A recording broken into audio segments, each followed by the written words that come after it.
Hello दोस्तों, मैं अमित शर्मा आप सभी का अपने यूट्यूब चैनल एग्ज़ाम क्लियर पर हार्दिक स्वागत करता हूं। तो दोस्तों, आज हम पढ़ेंगे आयत और एडवांस मैथ की हमारी ये पहली क्लास है।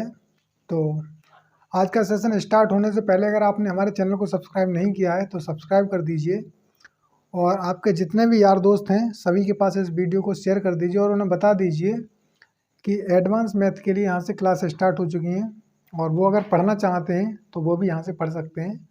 फ्री ऑफ कॉस्ट क्लासेस हैं, कोई भी चार्ज नहीं लगेगा।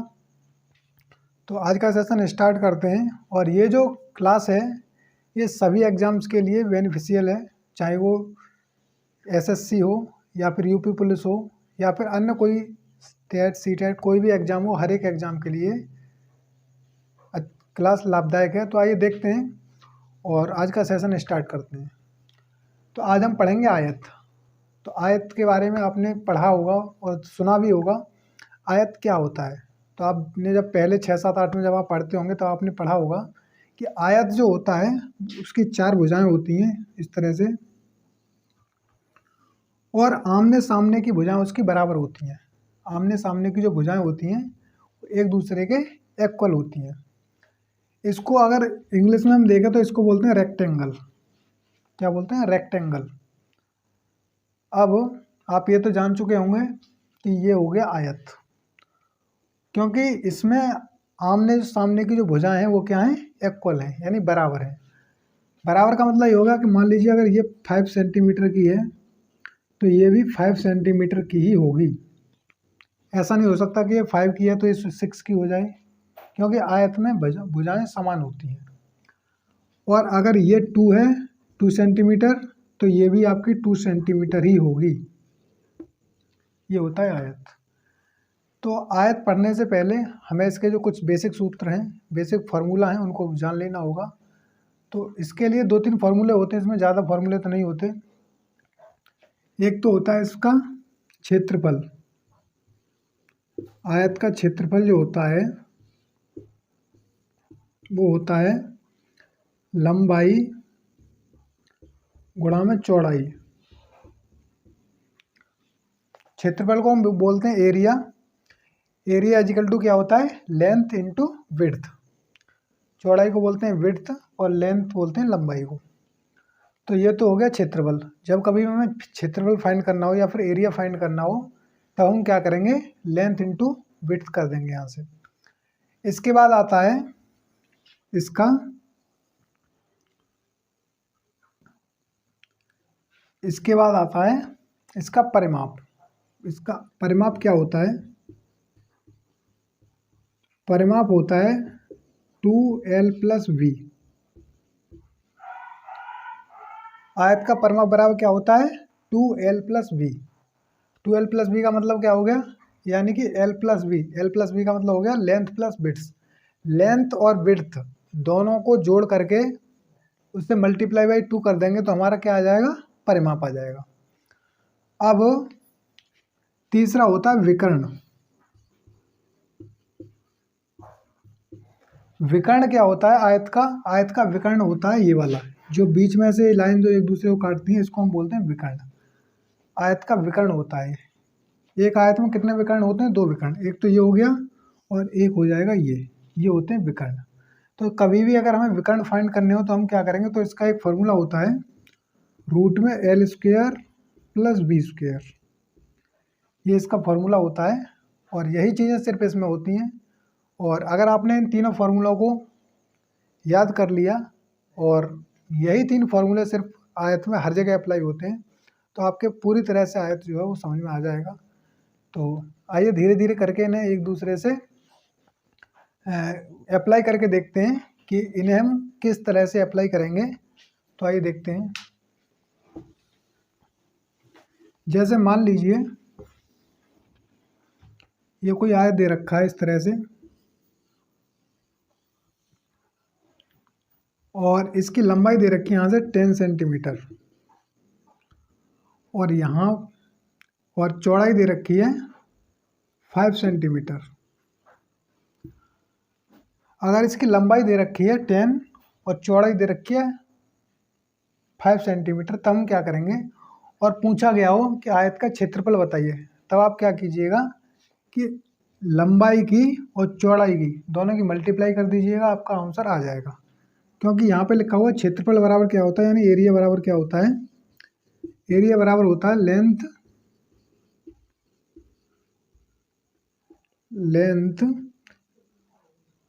इनटू विड्थ, ये होता है। तो लेंथ कितनी दे रखी है 10 और विड्थ दे रखी है 5 सेंटीमीटर। तो जब हम दोनों की मल्टीप्लाई करेंगे तो कितना आ जाएगा 10 5 जा 50, यानी कि 50 सेंटीमीटर स्क्वायर। क्योंकि क्षेत्रफल है इस वजह से सेंटीमीटर इंटू सेंटीमीटर क्या हो जाएगा सेंटीमीटर स्क्वायर। इस तरह से हम इसको लिखेंगे और ये आ जाता हमारा एरिया। अब अगर यहीं पे पूछा होता कि इसका परिमाप बताइए, तब आप परिमाप कैसे फाइंड करते हैं उसको भी देखते हैं। जैसे मान लीजिए कि अब अगर यहाँ से परिमाप पूछा जाता तो एक तरीका तो आपके पास ये है, मैंने आपको बताया था कि 10 सेंटीमीटर ये है तो 10 सेंटीमीटर ये भी होगी, और अगर 5 सेंटीमीटर ये है तो 5 सेंटीमीटर ये भी होगी। अब या तो आप इस फॉर्मूले में सेट कर दीजिए इसको और आपका आंसर आ जाएगा, या फिर आपके पास एक और चीज़ बचती है और वो क्या है, वो ये है कि आप इन परिमाप का मतलब क्या था, परिमाप का मतलब होता है चारों भुजाओं का योग। तो आप इन चारों भुजाओं को जोड़ दीजिए, आपका आंसर यहाँ से आ जाएगा। जैसे 10 और 10 कितना होता है 20 और 5 और 5 10, तो 20 प्लस 10 कितना हो जाएगा 30। तो ये आ गया आपका क्या आ गया परिमाप। अब अगर आप फॉर्मूले के हेल्प से करना चाहें तो फॉर्मूले की हेल्प से भी कर सकते हैं। कैसे, तो परिमाप बराबर क्या दे रखा है, परिमाप बराबर दे रखा है 2 और कोष्टक में क्या है L प्लस बी, यानी कि लेंथ प्लस विड्थ। तो यहाँ से अगर करें तो 2 ये आ जाएगा और लेंथ प्लस विड्थ कितना हो जाएगा, लेंथ दे रखी है 10 सेंटीमीटर प्लस विड्थ दे रखी है 5, तो 10 प्लस 5 कितना हो जाएगा 15, और इसकी मल्टीप्लाई कर दीजिए 2 से, तो 15 2 जा कितना होता है 30, यानी कि 30 सेंटीमीटर। ये आ गया आपका आंसर। तो इस तरह से इसका परिमाप फाइंड कर लिया जाता है।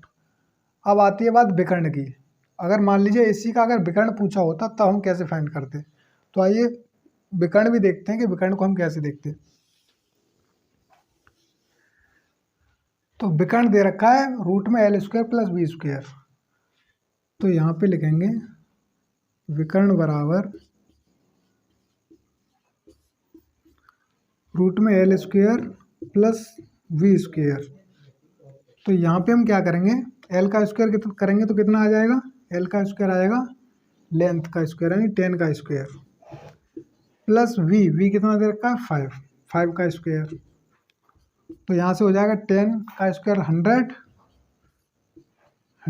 प्लस 5 का स्क्वायर 25, तो ये हो जाएगा 25। तो 100 प्लस 25 कितना होता है 125, और 125 को अगर हम इसका स्क्वायर रूट फाइंड करें तो 125 का स्क्वायर रूट जो है वो पॉइंटों में आएगा, दशमलव में। इस वजह से हम क्या करते हैं, इसको इसके फैक्टर कर लीजिए 5 इंटू 5, क्योंकि 5 5 जा 25 और 25 5 जा 125। तो यहाँ से देखिए एक यहाँ से पेयर बन रहा है, तो एक 5 इसमें से बाहर ले लीजिए और एक रह जाएगा, उसको हम रूट में डाल देंगे। तो यहाँ से क्या मिल जाएगा 5√5, और ये आ जाएगा आपका आंसर। अगर आपको विकर्ण कभी फाइंड करना हो तो आप इस तरह से इस विकर्ण को फाइंड कर सकते हैं। तो आपका विकर्ण कितना आएगा 5√5। इस तरह से ये क्वेश्चन हो जाता है। तो आज हमारी ये आयत की पहली क्लास थी जो कि बेसिक क्लास थी, और आशा करता हूँ अब आप अगर कभी भी क्वेश्चन आ जाता है एग्जाम में, चाहे क्षेत्रफल निकालने के लिए आ जाए या फिर परिमाप निकालने को आ जाए या फिर वहाँ पे विकर्ण पूछा हुआ हो, तो आप उसको बहुत ही ईजिली तरीके से फाइंड कर देंगे। तो अब अगली वीडियो में हम क्वेश्चन लेंगे और क्वेश्चनों पे इनको अप्लाई करके दिखाएंगे कि किस तरह से इनको हम क्वेश्चन पे अप्लाई करते हैं। अभी तो हमने आपको सिर्फ बेसिक बताया है इसका, आगे क्वेश्चंस लेंगे इस पर आधारित जितने भी क्वेश्चन आज तक पूछे गए हैं एग्जाम में। तो आज की क्लास को यहीं पे समाप्त करते हैं।